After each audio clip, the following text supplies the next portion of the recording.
Wasn't suspicious at first. Clara, my wife of 10 years, said she and her best friend Lacey were going on a girls-only wellness cruise. No kids, no husbands, just facials, yoga, and a break from routine. Fine, she deserved it. But something felt off. It wasn't what she said, it was how she said it. No hug before work, no goodnight kiss. And when I offered to drive her to the dock, she refused. Insisted on a rideshare. That's when the pit started growing in my stomach. So, while she was in the shower that evening, I did something I never thought I'd do. I checked her suitcase. That's when everything shattered. Tucked between rolled-up sundresses and spa-friendly slippers, I found 2 brand new sets of black lace lingerie, a travel-size bottle of vanilla massage oil, and 3 unopened boxes of condoms, not hidden, not even zipped in a side pocket, just sitting there like they belonged. I sat on the edge of the bed, staring at it all, heart pounding, knuckles white. But I didn't scream. I didn't storm in because I knew this wasn't just Clara. Lacey, her best friend, was in on it too. So, I picked up the phone.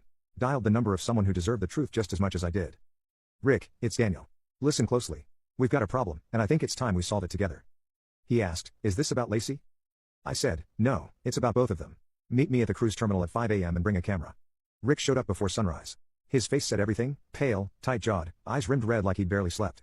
We stood in silence in the cruise terminal parking lot for a few seconds. Then he asked the one question I didn't have to answer. You found proof, too? I nodded, opened the backpack I brought, and showed him the photos I took of Clara's suitcase. Rick flinched when he saw the condom boxes. Lacey told me she was packing light, claimed she was going off the grid for meditation and a digital detox. I thought it was weird, but I trusted her. He paused, his voice trembling.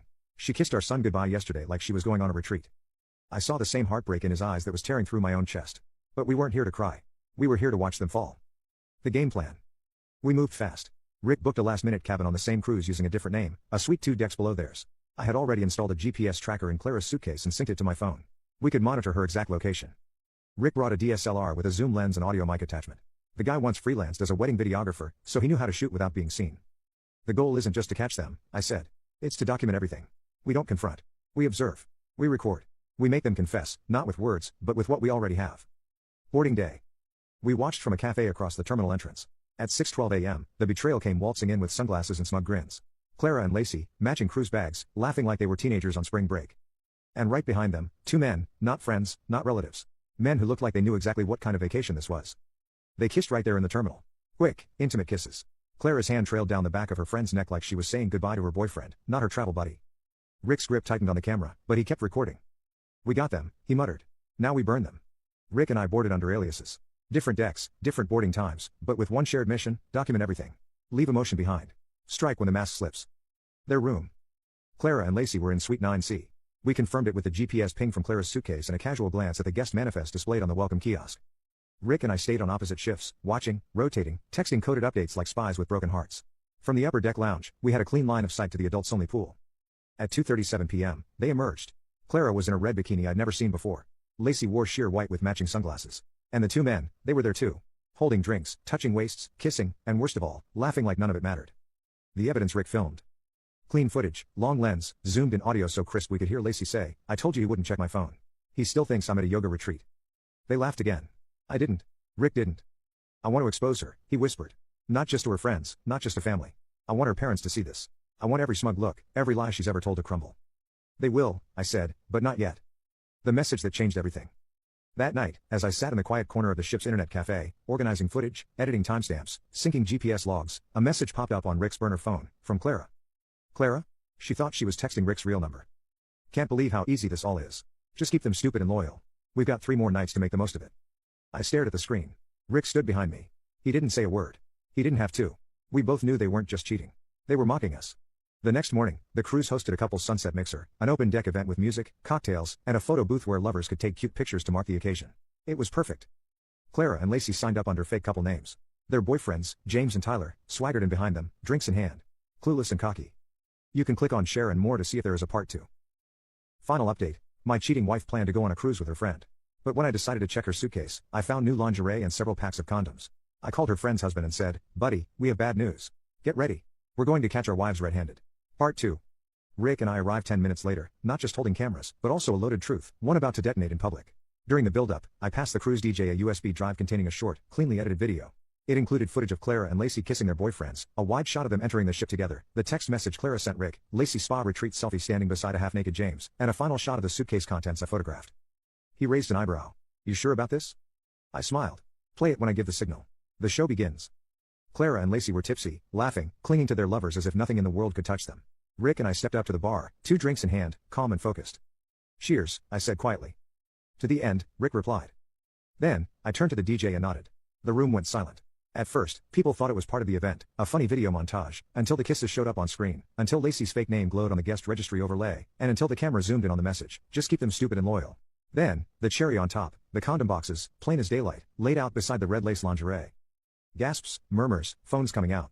Clara went white, then red, then wild. Turn that off. Turn that off. She screamed, trying to storm the DJ booth, but 2 other guests blocked her. People were filming now. Someone shouted, "Is that you? Are you the yoga retreat liar?" Rick stood, holding up his phone. "We've been documenting this for 48 hours. This footage is being sent to both your families, your jobs, and your marriage counselors." He pointed to her. "You kissed my son goodbye before screwing another man on a cruise." He turned to Lacey. "And you laughed about it." Then I spoke, walking up to Clara, calm and still. "I checked your suitcase, Clara. That's when I knew. You thought I wouldn't notice? You thought I wouldn't check? No. You were right. I trusted you. But I've been watching you, and now so has everyone else." They left the deck in shame, their boyfriends gone. Security escorted Clara and Lacey back to their rooms. The rest of the crowd greeted us like folk heroes. One woman clapped me on the shoulder and said, "Best reality show I've seen in years." By the time we docked, the story had already gone viral, at least on the ship. Passengers were whispering, pointing. Someone uploaded a blurred version of the footage to Reddit. Comments poured in, cheaters of shame, caught red-handed, literally. Justice on the high seas. But Clara and Lacey weren't just internet famous, they were exposed. Their return home. Clara's parents, devout, private, and deeply respected in their small community, called me before she even reached her front door. "Is it true?" her father asked, his voice hollow. "Yes, sir," I replied. "Everything." They went silent. Then her mother added, "We always thought something was off this past year. We're sorry, Daniel." I didn't want their apology. I just wanted them to know. Lacey faced worse. Rick made good on his word. He sent the footage to her employer, a boutique PR firm with a strict image clause. He served her divorce papers the day she stepped off the ship and filed for full custody of their 6-year-old daughter. When her lawyer tried to negotiate, Rick simply said, "We can go to court, or I can play the yoga retreat video for the judge." She signed everything, and we won. Rick and I didn't celebrate. We didn't toast. We didn't gloat. We just sat in a quiet diner on the edge of town 2 weeks later, nursing coffee, talking like old friends who had survived a war. "You know what I hate most?" Rick asked. "What?" "They didn't just betray us. They mocked us for trusting them." I nodded. "But in the end, they destroyed their own lives. All we did was press play." 6 months have passed. I live in a different place now, smaller, simpler. No framed wedding photos, no matching towels, just clean air, quiet mornings, and one toothbrush in the holder, mine. I don't think about Clara every day, but when I do, it's not with pain, but with clarity. Because now I see what I couldn't back then. She wasn't hiding from me, she was hiding who she really was. And eventually, the truth wanted out. What I learned that betrayal doesn't come crashing in like thunder. It slips through the cracks in half-truths, long silences, and late-night phone glances. But most importantly, I learned that silence is not weakness, it's strategy. You don't always have to yell to be heard. You don't need to fight to win.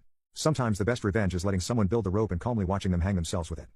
Rick's message, he sent me a photo last week, him and his daughter laughing on a hiking trail. The caption read, "We don't miss her. We remember, and we smile anyway." He won his custody battle. He's rebuilding, too. 2 fathers, 2 homes, 2 lives left in ruin, but only one set of hands responsible, and it wasn't ours. Final thoughts. If you're reading this, wondering whether to confront the liar in your life, don't, not yet. Wait. Watch. Gather your truth like a blade in the dark. And when the moment is right, let the facts speak louder than fury. Let their lies collapse under the weight of your patience because the deepest cuts are the ones they never see coming. Was this revenge justified? If it hit you in the gut, like the story, subscribe to the channel, and share it with someone who's ever been lied to. Drop your thoughts in the comments. We read everyone.